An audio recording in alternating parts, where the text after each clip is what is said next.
Salut la famille Lopienne, bienvenue sur votre chaîne OM Football Club avec Pat de Mars. Je vais revenir sur le match qui s'est déroulé hier soir à l'Orange-Vélodrome entre l'OM et Nice. Beaucoup de déceptions, à mon avis, pour moi. Pourquoi? Déjà au niveau de l'arbitrage, parce que à 10 contre 11, c'est pas pareil qu'à 11 contre 11. Et le manque de chance cruel qu'on a, et les barres et les poteaux, tout ce qui nous empêche de pouvoir gagner quelques matchs et quelques points supplémentaires. Ou sinon, dans l'ensemble du match, l'entrée du match a été assez catastrophique pour l'OM. Ouais. On se prend un but assez rapidement, dès la 13e minute, avec une grosse erreur défensive encore une fois. Et ensuite, quelques temps après, sur un superbe centre, elle a super amorti de Jonathan Klaus, et une reprise de volée, demi-volée plutôt, qui va en pleine lucarne du gardien du soin. Donc, pour son retour, il a fait les choses à la merveille, Jonathan Klaus. Donc, à la mi-temps, ça faisait un partout. Et juste avant la fin de la mi-temps, il y a Faris Moumbagna qui s'était déjà pris un jaune suite à. Il avait marché sur le pied d'un joueur niçois. Voilà, je vais bien un carton jaune. Mais après, l'arbitre Jérémy Pignard sur le deuxième carton jaune, c'est c'est un peu dur quand même à avaler. Il y a autant faute sur lui que faute sur le joueur de Nice, hein.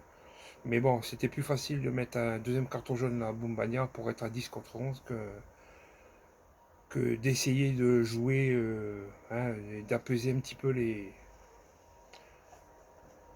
la tension, comme on dit. La preuve dans les vestiaires, hein, un retour de vestiaire, il y a Amélie Benassia qui était au local des arbitres, qui a été le voir, il a même dit qu'il n'y avait pas faute. Et la seule réponse de l'arbitre, c'était: ah, j'ai rien vu, ou j'ai pas vu. Donc c'est pour vous dire que c'était impressionnant. Bon, enfin, bon, au retour de la deuxième mi-temps, il y a eu un peu plus d'agressivité au niveau des joueurs de l'OM, pourtant à 10 contre 11, hein.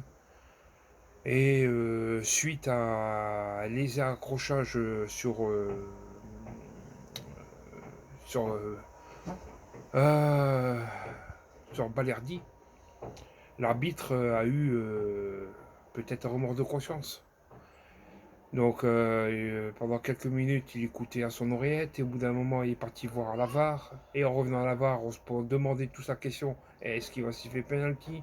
Et quand il a donné carton jaune au joueur niçois, il a sifflé penalty aussi. Et yo. Donc au bas, il a marqué le deuxième but. Et après, pareil, à 10 contre 11, c'était encore plus dur qu'à 11 contre 11. On essaie de tenir. On a eu quelques occasions pour marquer ce troisième but, qui jamais n'a voulu venir.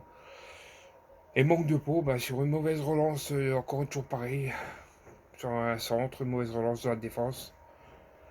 Et joueur niçois, il a contrôlé et au 20 mètres du pied gauche. Il a mis Paul Lopez sur son côté, ça faisait deux partout.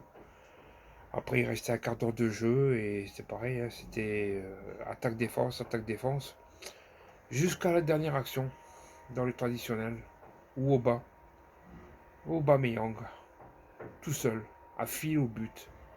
Sur 4 défenseurs, il a pris 4 défenseurs dans la vue, à 35 ans, imaginez, 35 ans. Et il a failli marquer le but de l'année. Quelle action personnelle il a fait. Et le problème, c'est que, voilà quoi, le truc était là. Donc voilà, famille, de partout à la fin du match.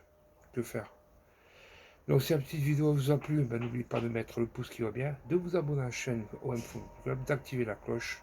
Et c'est une chaîne que je partage toujours avec mon poteau Michael. Allez, sur ce la famille. Forza OM.